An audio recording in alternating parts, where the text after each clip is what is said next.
Hello, my name is Benjamin Hart. I'm an American attorney and the managing director of Integrity Legal here in Bangkok, Thailand. As the title of this video suggests, we're discussing yet again the Thai retirement visa, specifically in the context of newly promulgated regulations which require insurance for those retirement visas. And a question that has come up, I've gotten not a few emails on this. Basically, folks have been reading through the English language version of the orders, and they are trying to determine if whether or not there is a way in which an individual can be, for lack of a better term, grandfathered into the retirement visa system without needing the insurance coverage, the required insurance coverage. This line of logic seems to presuppose a couple of things. First of all, that an O-A visa is issued abroad only. Now, that has never been my understanding of how the immigration system works, and I think people are sort of making a false, I think they're basically just coming to a false conclusion or an incorrect conclusion based on a rather incorrect notion that there is something inherently different between an O-A visa that is issued abroad versus an extension here in the kingdom.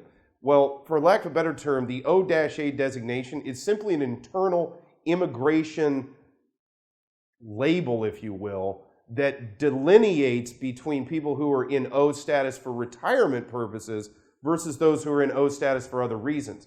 Most notably, a lot of foreigners are in the kingdom in O status based on marriage to a Thai national or parentage of Thai children. Under certain very limited circumstances, you might have an O visa due to the fact that you are the child of a Thai citizen. So there are various situations where an O can be issued, but an O-A simply designates retiree status. So the logic on this basically says, oh, no, you're an O visa holder when you're extended in Thailand. It's not OA status, it's just an extension based on retirement.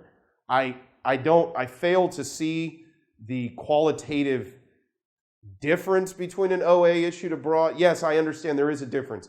The OA issued abroad is a visa issued by Ministry of Foreign Affairs. It has different rights. It has different privileges attached to it, whereas an O-A visa extension in the kingdom is issued by Royal Thai Immigration Bureau under the auspices of Ministry of the Interior, as opposed to under the auspices of Ministry of Foreign Affairs.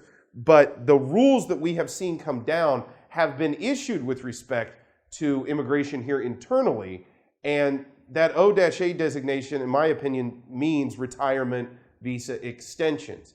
Now, that being stated, I was reading through it and I can kind of see folks' logic. It seems to be, well, you get your OA, you come in, then that insurance is good for that first year that you're here. Then you get into extension status and you may or may not necessarily need the insurance. I don't think that's the case. I think, in fact, it looks to me like, from the reading the plain language of the translation, and bear in mind it's the Thai language which is controlling, but for my purposes to do in-depth analysis, I need to deal with the English language side of things, although we do review it in Thai, and the Thai attorneys and I discuss it in the Thai context.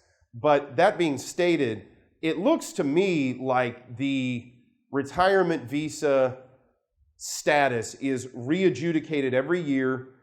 You're granted a 1-year duration of stay based on your insurance, and that's that. Now, I could see where someone is basically saying, look, I'm now in extension status. Are they just going to keep allowing me to extend without insurance coverage, as opposed to those who got their visa abroad, had to get insurance company coverage before they got their visa, and now have to keep it up?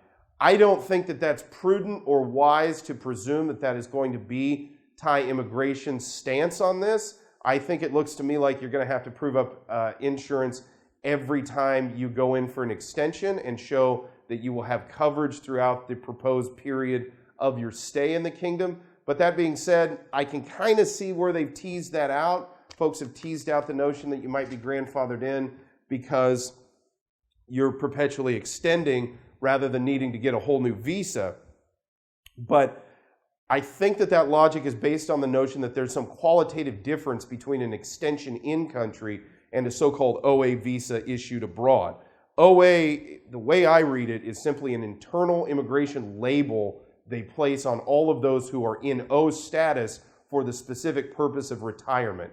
It's a way of delineating between those who are in O status for family reasons generally and those who are in O status for retirement reasons. So do I think ultimately there's going to end up being sort of a grandfathering in of anybody? Not in the long run, no, although it is clear in the new rules that anybody who has had their visa already extended prior to the October 31st enactment of these regulations will be allowed to simply, stay out their remaining days in the kingdom, be that it could be an entire year. If you were extended on October 30, you'd go to the following October 30 in 2020. But when you go to extend, it looks to me like you're going to have to deal with having insurance at that point, and what that means for folks remains to be seen. We hope you found this video insightful. For those of you who are interested, we're trying to make videos to provide up-to-date information as soon as this information comes out. And for that reason, it may be a good idea to go ahead and click the bell button, the bell icon below, to go ahead and be updated as these videos come out, as you can go ahead and be apprised of the legal situation as it evolves.